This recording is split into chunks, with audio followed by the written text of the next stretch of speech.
తాజా అంశం చూస్తున్నాం. కేంద్ర మంత్రివర్గ సమావేశం ముగిసింది. ఆంధ్రప్రదేశ్లో రాష్ట్రపతి పాలనకి మొగ్గు చూపినట్టు తెలుస్తోంది. దీనికి సంబంధించిన పూర్తి సమాచారం మా ప్రతినిధి ప్రసాద్ అడిగి తెలుసుకుందాం. ప్రసాద్, ఈ కేంద్ర కేబినెట్ సమావేశం వివరాలు ఏంటి? ఏ నిర్ణయాలు తీసుకున్నారు?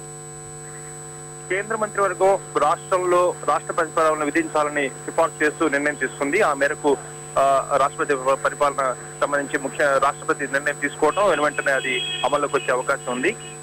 గంటన్నర పాటు ఈ కేంద్ర మంత్రివర్గ సమావేశం ప్రధానమంత్రి నివాసంలో జరిగింది. ఆ తర్వాత ఆర్థిక వ్యవహారాలపై ఏర్పాటు చేసినటువంటి కేంద్ర మంత్రివర్గ ఉపసంఘం ఇంకా కొనసాగుతూనే ఉంది. అయితే ఈ సమావేశంలో జరిగినటువంటి పూర్తి చర్చా వివరాలు ఇంకా తెలిసి రాలేదు. కానీ ప్రధానంగా మాత్రం రాష్ట్రంలో రాష్ట్రపతి పరిపాలన విధించేందుకు కేంద్ర మంత్రి నిర్ణయం తీసుకున్నట్టుగా తెలుస్తుంది. ఆ మేరకు సిఫార్సు కూడా చేసినట్టుగా తెలుస్తుంది.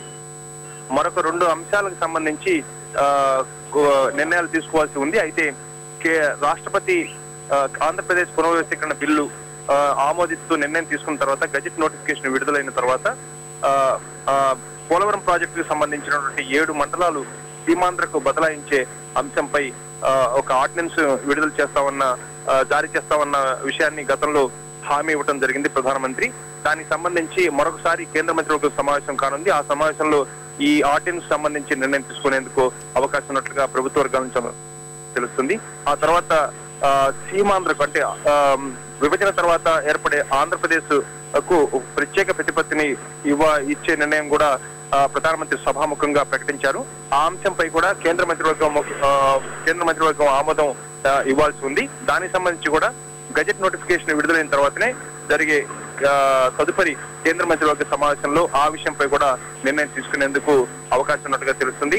ప్రస్తుతానికి మాత్రం ఈ సమావేశంలో కేవలం రాష్ట్రంలో రాష్ట్రపతి పరిపాలన విధించాలని గవర్నరు సిఫార్సు చేస్తూ ఆ విషయాన్ని నివేదిక పంపించడం జరిగింది. ఆంధ్రప్రదేశ్ పరిస్థితుల గురించి ఆ నివేదికపై చర్చించి రాష్ట్రంలో ఉన్న పరిస్థితుల రీత్యా రాష్ట్రంలో రాష్ట్రపతి పరిపాలన విధించాలని సిఫార్సు చేయడం జరిగింది. ఆ మేరకు సిఫార్సు రాష్ట్రపతి ఆమోదం కోసం పంపించే అవకాశం ఉంది ఈ రోజు. ప్రసాద్, సమావేశంలో రాష్ట్ర కేంద్ర మంత్రులు కూడా పాల్గొన్నారు కదా, రాష్ట్రపతి పాలనపై వారేమంటున్నారు? సమావేశంలో చర్చా వివరాలు మాత్రం బయటకు రాలేదు. ప్రాథమికంగా తెలుస్తున్న సమాచారం ప్రకారం రాష్ట్రంలో రాష్ట్రపతి పరిపాలన విధించేందుకు నిర్ణయం తీసుకోవడం జరిగింది. బహుశా రాష్ట్రంలో ఇది రెండోసారిగా చెప్పుకోవడానికి అవకాశం ఉంది. గతంలో కూడా 1973లో పివి నరసింహారావు ముఖ్యమంత్రిగా ఉన్నప్పుడు జయాంధ్ర ఉద్యమం రావటం, ఆ తర్వాత దాదాపు 10 నెలల పాటు రాష్ట్రంలో రాష్ట్రపతి పాలన విధించడం జరిగింది. అయితే ఇది రెండోసారిగా మనం చెప్పుకోవడానికి ఆస్కారం ఉంది. ఆంధ్రప్రదేశ్ సంబంధించి ఈ నిర్ణయం సిఫార్సు కేంద్ర మంత్రివర్గ నిర్ణయం రాష్ట్రపతి ఆమోదానికి ఈ రోజే పంపించే అవకాశం ఉంది. రైట్, ధన్యవాదాలు ప్రసాద్.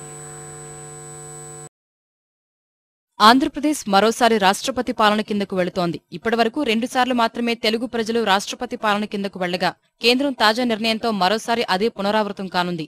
విభజన బిల్లుకు లోక్సభ ఆమోదముద్ర వేసిన తర్వాత సీఎం కిరణ్ కుమార్ రెడ్డి తన పదవికి రాజీనామా చేశారు. ఈ తరుణంలోనే రాష్ట్రంలో రాష్ట్రపతి పాలన విధించవచ్చంటూ వార్తలు వినిపించాయి. అసెంబ్లీ రద్దు కానప్పటికీ శాసనసభ కాలం చివరి దశకు చేరుకోవడం, పార్లమెంటుతో కలిపి అసెంబ్లీ ఎన్నికలు జరగనున్నందువల్ల కొత్త ముఖ్యమంత్రిని ఎంపిక చేసేందుకు కాంగ్రెస్ అధిష్టానం సుముఖంగా లేదు. విభజన బిల్లు ఆమోదం పొందటం, మరో 3 నెలల్లో 2 రాష్ట్రాలు ఏర్పడనున్న తరుణంలో కాంగ్రెస్ పెద్దలు రాష్ట్రపతి పాలన వైపే మొగ్గు చూపారు. ముఖ్యమంత్రిగా కిరణ్ రాజీనామా చేసిన వెంటనే గవర్నర్ నరసింహన్ రాష్ట్రపతి పాలనకు సిఫారసు చేసినా కొందరు రాష్ట్ర నేతలు కొత్త ప్రభుత్వం ఏర్పాటు చేయాలని కోరారు. దీంతో పునరాలోచనలో పడిన అధిష్టానం ప్రభుత్వం ఏర్పాటు చేసినా అధికారాలు ఉండనప్పుడు అనవసర విమర్శలు తప్పవన్న అభిప్రాయానికి వచ్చింది. ఇప్పటికే రాష్ట్ర విభజనతో విమర్శలు ఎదుర్కొంటున్న తరుణంలో కొత్త ప్రభుత్వం ఏర్పాటుతో మరింత నష్టం తప్పదన్న అంచనాకు వచ్చింది. అసెంబ్లీ ఎన్నికలు 6 నెలలు పొడిగించాలని భావించిన ఈ పరిస్థితుల్లో సాధ్యం కాదని అంచనాకు వచ్చిన కాంగ్రెస్ పెద్దలు గత్యంతరం లేకనే ఈ నిర్ణయం తీసుకున్నారు.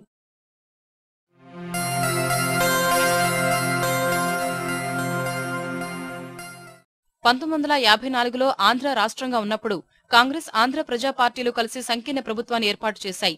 టంగుటూరు ప్రకాశం పంతులు ముఖ్యమంత్రిగా ఉన్నారు. ప్రభుత్వంపై పెట్టిన అవిశ్వాస తీర్మానం శాసనసభలో నెగ్గటం వల్ల ఆయన రాజీనామా చేశారు. ఆ సమయంలో రాష్ట్ర శాసనసభను కూడా రద్దు చేసి రాష్ట్రపతి పాలన విధించారు.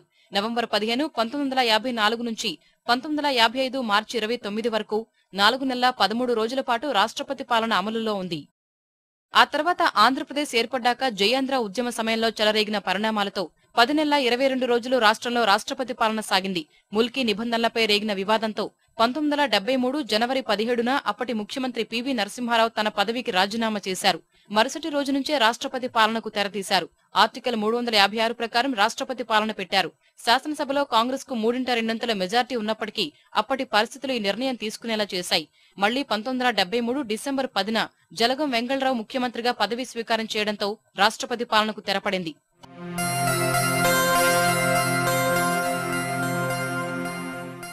తాజాగా రాష్ట్ర విభజన నేపథ్యంలో తెలుగు ప్రజలు మూడోసారి రాష్ట్రపతి పాలన కిందకు వెళ్తున్నారు. సార్వత్రిక ఎన్నికలు ముగిసిన అనంతరం కొత్త ప్రభుత్వం ఏర్పడే వరకు దాదాపు 3 నెలలకు పైగా రాష్ట్రపతి పాలన సాగనుంది. దేశంలో ఇప్పటివరకు ఆర్టికల్ 356 కింద వివిధ రాష్ట్రాల్లో 122 సార్లు రాష్ట్రపతి పాలన విధించగా తాజా నిర్ణయంతో ఆ సంఖ్య 123కు చేరుతోంది.